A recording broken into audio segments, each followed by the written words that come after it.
ESPN 94.1 FM and AM 930 present The Drive.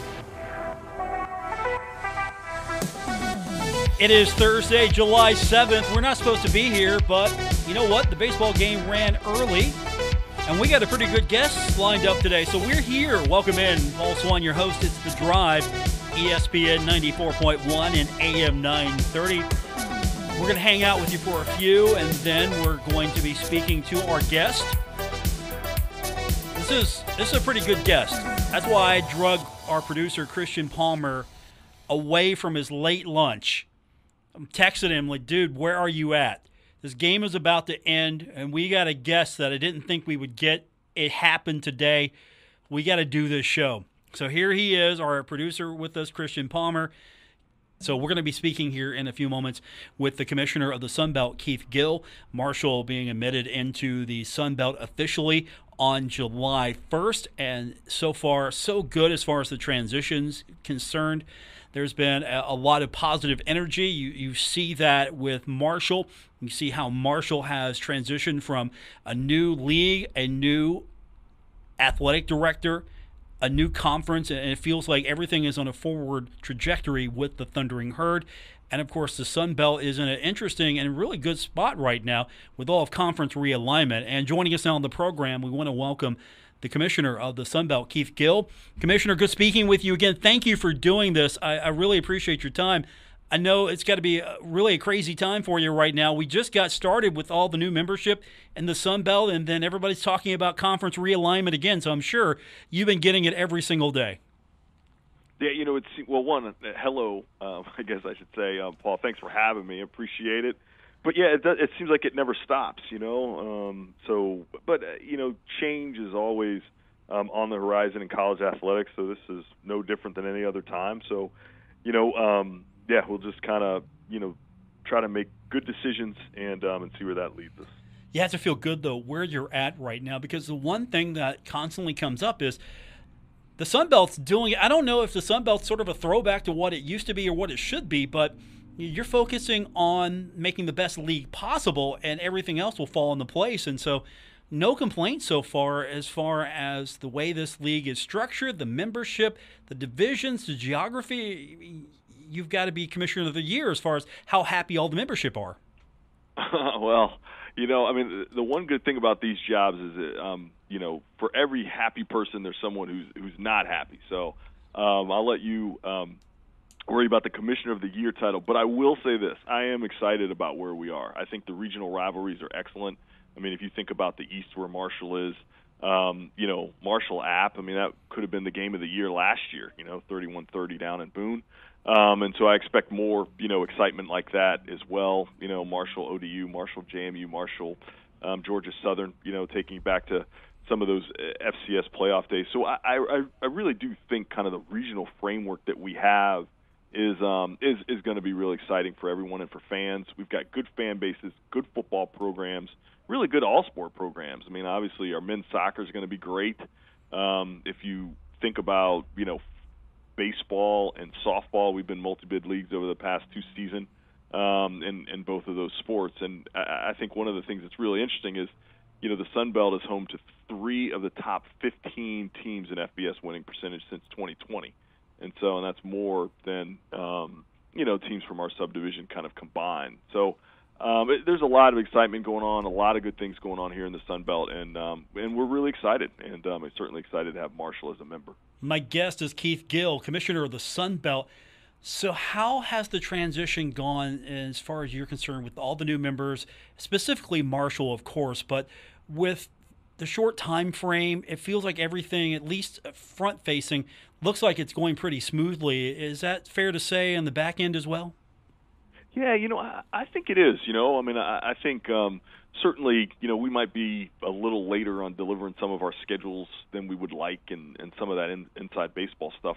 But for the most part, I thought it went well. I thought we had really good orientation visits this spring. All of our new members were incorporated into our spring meetings. So that was a good opportunity to get to know folks, to feel like, Marshall, has kind of contributed.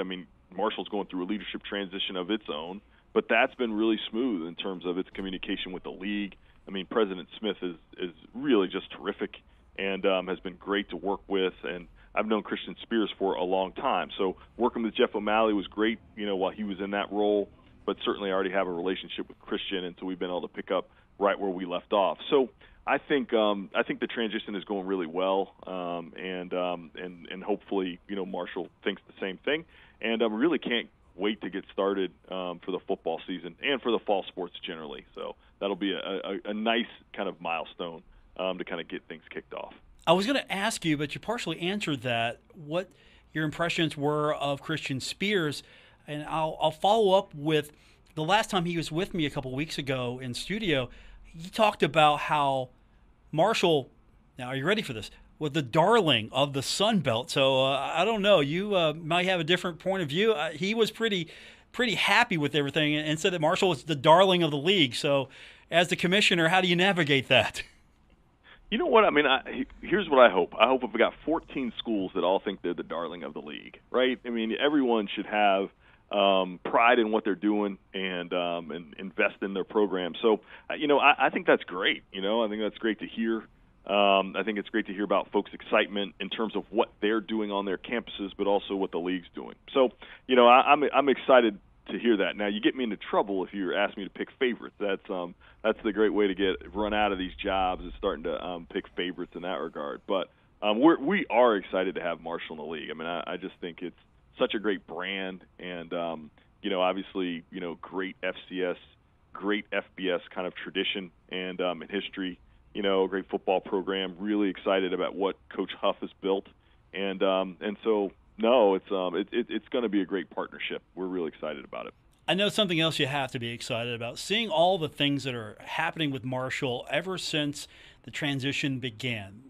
We've got fans who are excited about new turf, the Sunbelt logo on the turf, the end zone color, new baseball facility. Looks like it's finally going to happen, and a lot of this feels like it's accelerated ever since Marshall became a member and officially on July 1st of the Sunbelt.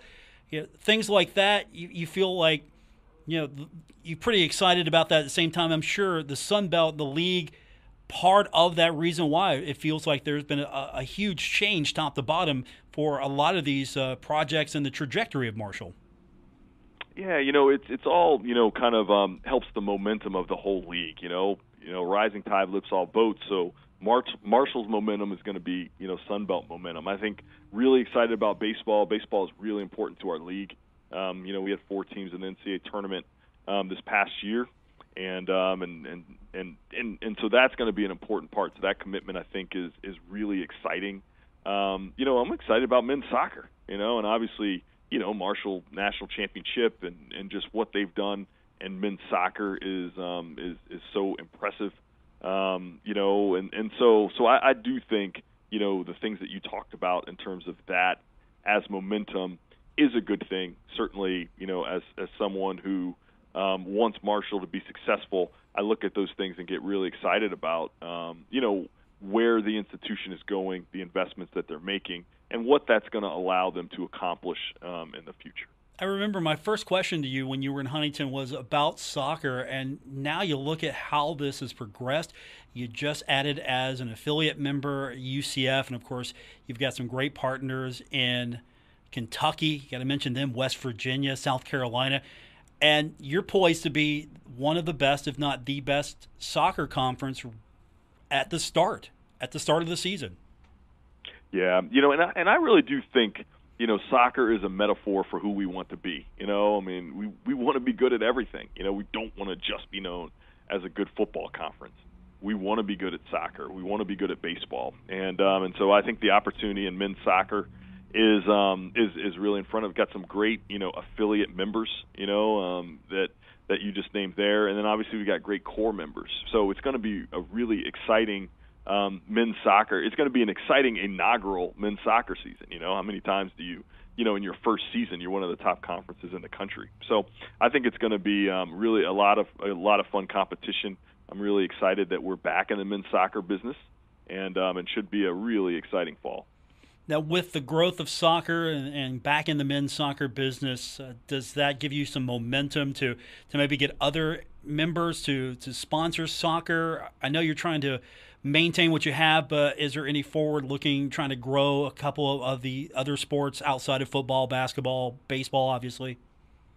Yeah, we're exploring adding championships right now. So, I certainly think, in the next, year or two, there may be a few other sports that come online that we sponsor, because we're trying to have as many, conference sponsored sport as we can. So that way teams that have these sports that that everyone may not have can have a home in the Sun Belt. So that is important, and we're working on that right now. I don't know of any, kind of men's soccer programs that are being talked about right now. So I don't know if that sport is specifically going to grow in the sense of our core members. But we already have a good number of men's soccer teams in our conference. So I think we're at a pretty good size. We've got great quality. So I think that sport is in really good shape in that regard. We just got to make sure that the folks who do sponsor it, that we're just continue to invest in growing it and giving it the visibility it needs, so we can continue to improve, and making sure that we're winning national championships, all the time, because that's a really important part. We can be really good in that sport, and I think that's important to our kind of long-term goals. Yeah, looking at some of the sports that maybe not all the membership have teams for, like men's tennis, for example. Women's tennis, you've got a great collection of schools. Men's tennis, not everyone's in that just yet. So is that something the league looks at, talk to the membership, or is that something that has to come about a little bit more organically? Yeah, I think those things come about a little more organically, where folks, think they should have, because there's so many considerations that go into what sports you offer, right? In terms of, whether you've got Title IX considerations and funding considerations and what your current sport mix already is. And so a lot of those things are kind of individual, in terms of their choices. What I think we try to do is make sure for the sports that are offered by the institutions that we can find quality homes for them. And we first want to find those quality homes in the Sun Belt. And obviously, if we don't have enough to sponsor sport, we'll certainly help them find a home as an affiliate member, as we have in men's soccer and some of the other sports that we have. So I think that kind of generates itself from campus, and certainly once those sports are established, though, we do everything we can to help schools grow them and make sure that they have a home. My guest is the commissioner of the Sun Belt, Keith Gill. Marshall, a new member of the Sun Belt, officially 7 days now, and there's a lot of excitement.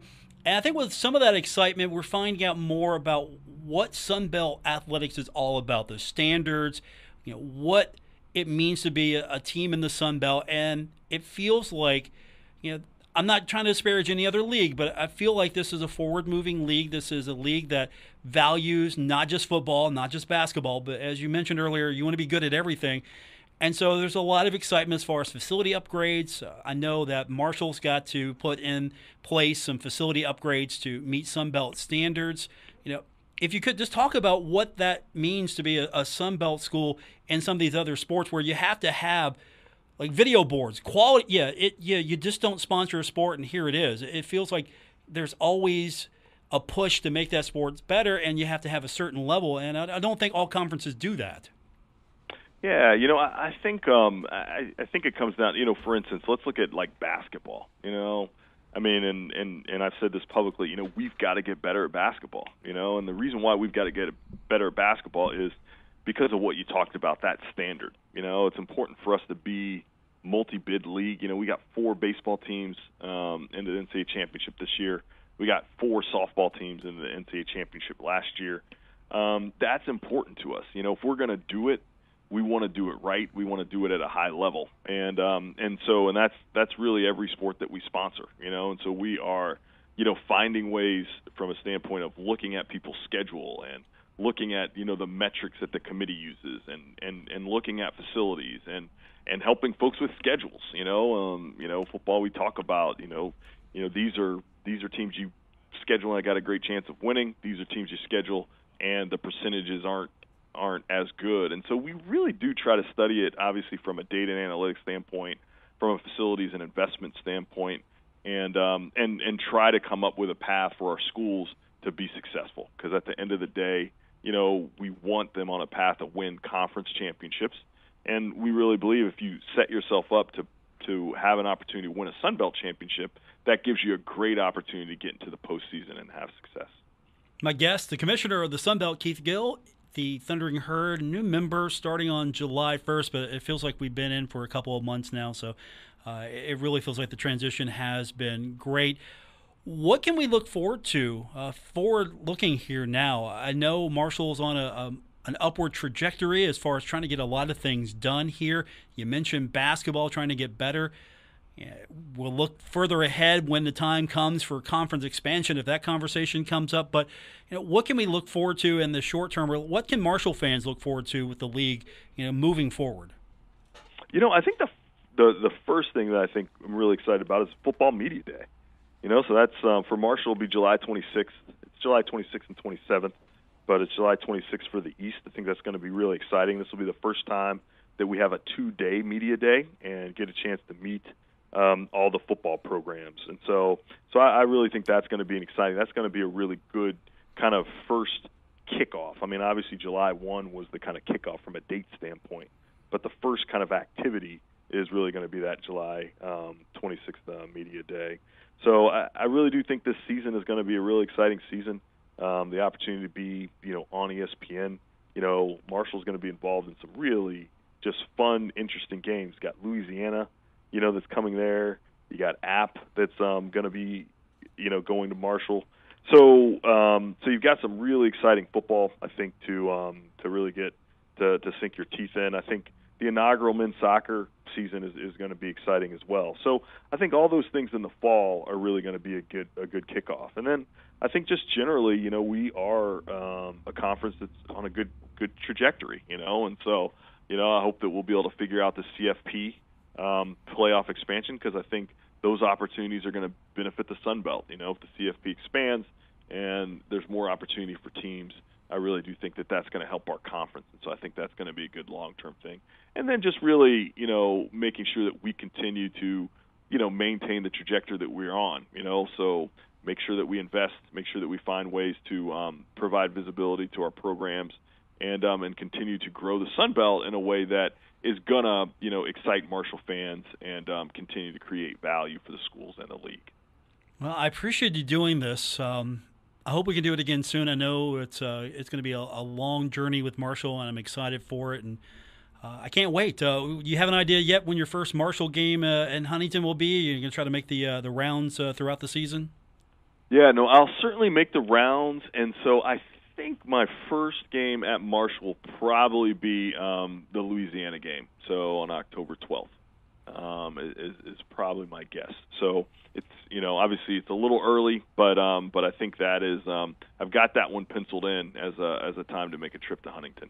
That's a good one to pick. That's definitely a good one to pick, and I'm sure there'll be a lot of excitement, not just from both fan bases, but nationally as well. Since it feels like already we're forming rivalries here. I don't know if that schedule was sort of by design or not, but it feels like we've got some rivalries forming already. Yeah, and that's a rematch of the New Orleans Bowl, which was another really good game, So it should be a lot of fun. Looking forward to it. Unfortunately, I can't be in Media Day this year, but I'm still excited for everything that's going on for it, and hopefully it'll be a long, fruitful journey with Marshall and the Sun Belt. I appreciate it. Thank you very much for doing this, and I hope we can get you back soon. Yeah, definitely. So thanks, Paul. Have a great day, and thanks for having me on. Thank you, sir. That's Keith Gill, the commissioner of the Sun Belt, joining us on the program. We'll take our first break, come back. We will get some of your phone calls and texts in. We'll do that. 877-420-TALK, 877-420-8255. The text line, 304-396-TALK, 304-396-8255. This is The Drive on ESPN 94.1 and AM 930. Do you like the show and you want to make your own? Well, let me tell you about Anchor. It's free. There are creation tools that allow you to record and edit your podcast right from your phone or computer.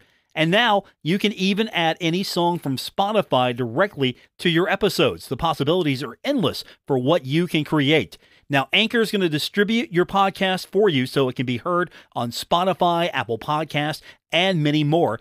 And you can make money from your podcast. No minimum listenership needed. It's everything you need to make a podcast in one place. Download the free Anchor app or go to anchor.fm to get started. This is The Drive with Paul Swann on ESPN 94.1 FM and AM 930. Welcome back to the Thursday, July 7th edition, The Drive on ESPN 94.1 and AM 930. I'm your host, Paul Swann. Our producer this afternoon, Christian Palmer. Pirates win. Pirates win. What happened between last night's debacle and today? The Pirates win Game 1 of the doubleheader against the Reds. I know you were glued to your radio listening and maybe watching as well. Oh, of course, as I always am. Well, last night, things just went off the rails very quickly. Mitch Keller, who he's been decent as of late. I really thought he was going to be the next Pirates pitcher to take off after he left, but he added a sinker, had a solid couple of trips through the Yankees lineup. Third time around, gave up a couple of solo shots. It was a 4-0 ball game, and then Judge hit a grand slam. Next thing you know, a position player is pitching, and it's kind of been a big topic lately, Paul, if the MLB should do something about position players pitching, because it's not baseball. It's not. If we don't want to watch pitchers hit, why do we want to watch hitters pitch? And so it was a 9-0 ball game, and then ended up being 16-0 before you know it, with Josh Van Meter making his third pitching appearance of the year because the Pirates have been blown out so many times. But yeah, definitely a big difference between yesterday and today, but the Yankees' best team in baseball, and the Reds have been struggling, so that can explain some of it as well. Game 2 coming up tonight. We've got it for you. 6:45 is our airtime right here on ESPN 94.1 and AM 930. We'll take our next break, come back. We'll get your phone calls and text in. Phone line is 877-420-TALK, 877-420-8255. Our text line is 304-396-TALK, 304-396-8255. We're going to fire that up when we continue with this edition of The Drive on ESPN 94.1 and AM 930.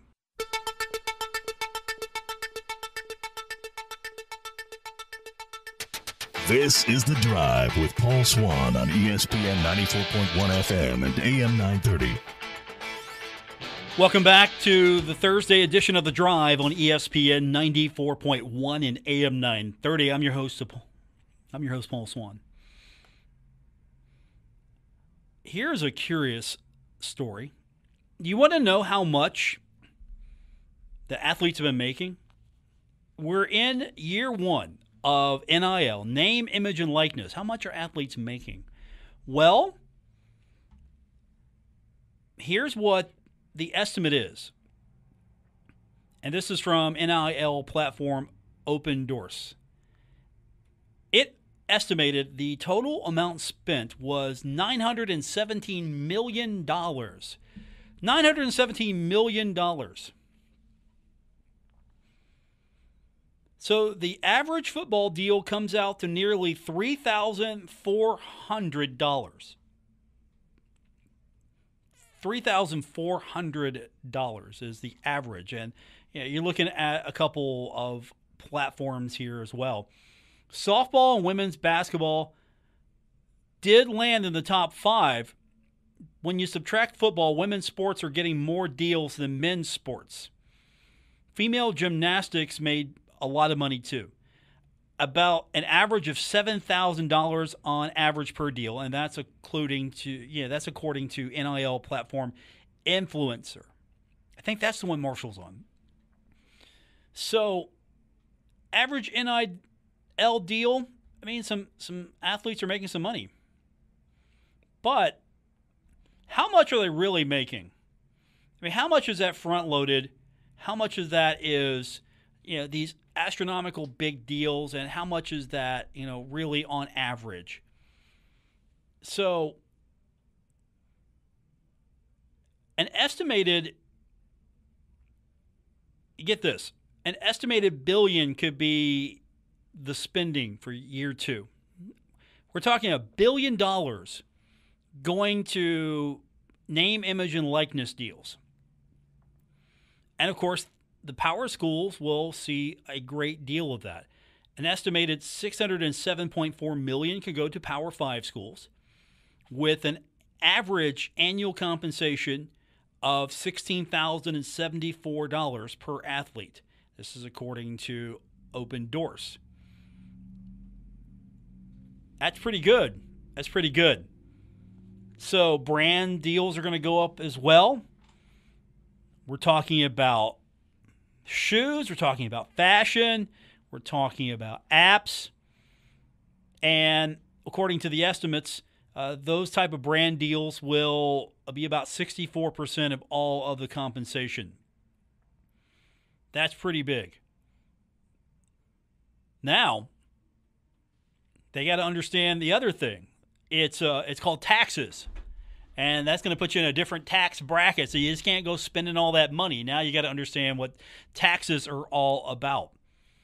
So, influencer, its overall average NIL transaction is indicated to be $1,815 through June 30th.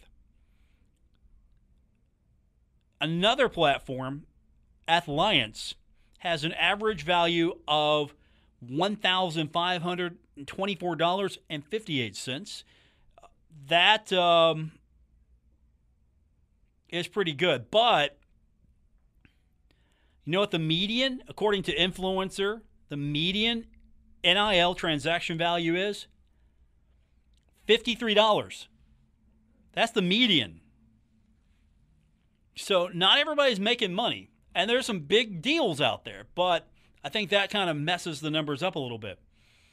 So the average compensation for an athlete in NCAA Division 1 through 3 combined, according to Open Doors and its platform, is $3,438.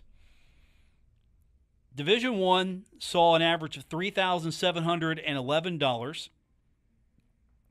$204 in Division 2 and $309 in Division 3. Again, some crazy math there. And where is all this going? In football. Football is where a lot of this goes. With an average of $3,390 and almost a dollar more there, 95 cents. That's on Athliance, and Influencer is indicating $3,396. So basically, that's about even. Open Doors broke down average it's pretty granular a little bit.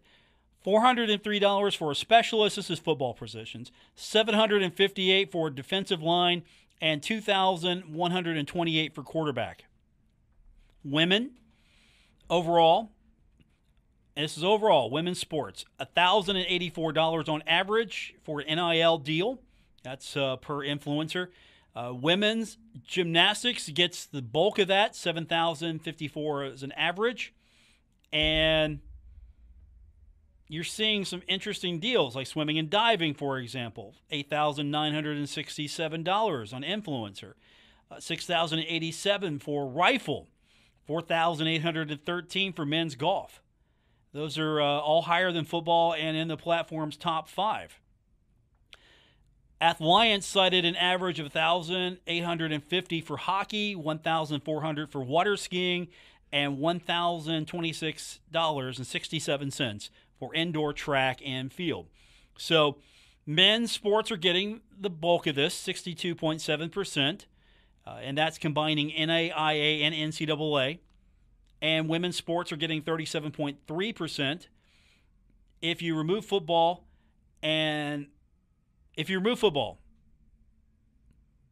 women are getting 52.8% versus 47.2%.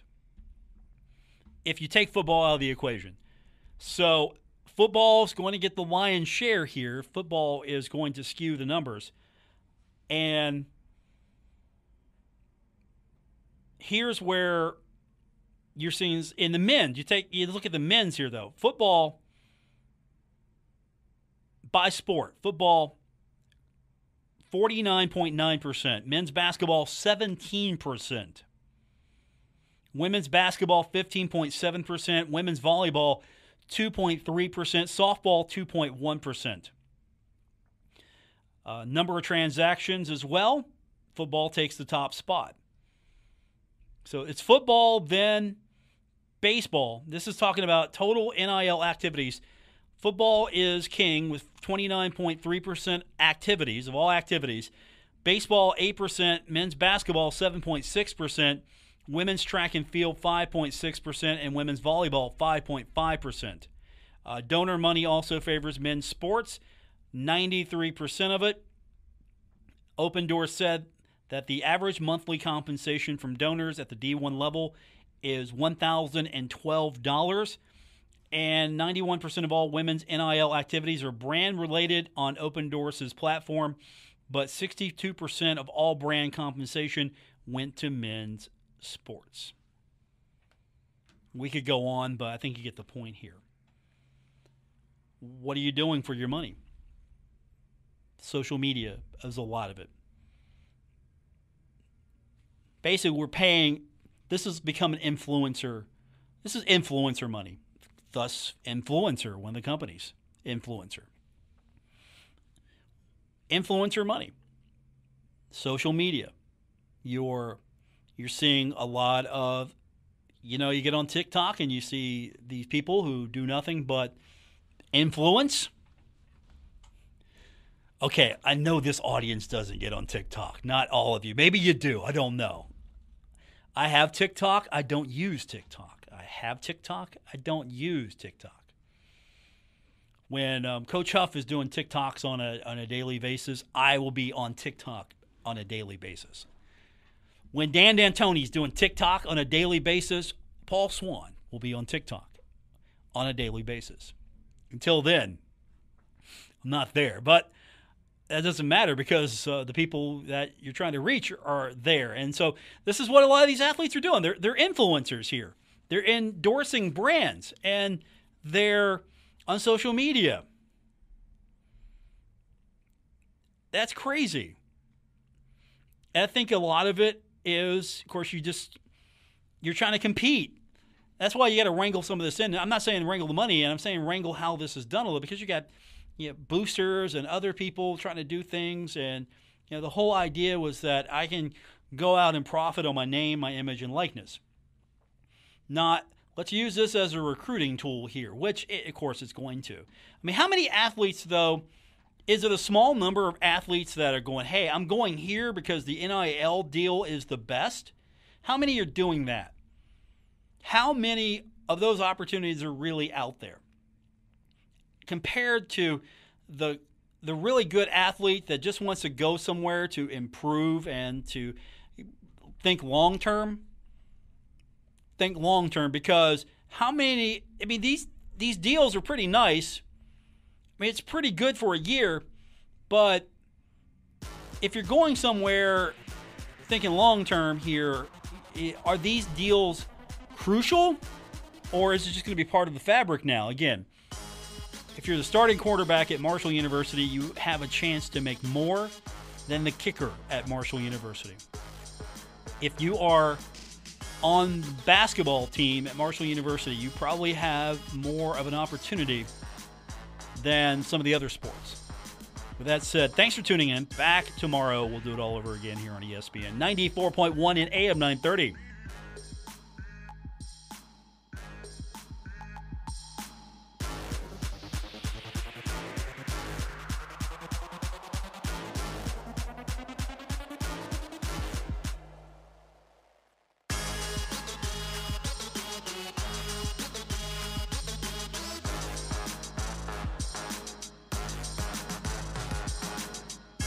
WRBC Huntington, W227BS Huntington, your flagship home of the Marshall Thundering Herd and The Drive with Paul Swann, ESPN 94.1 FM and AM 930.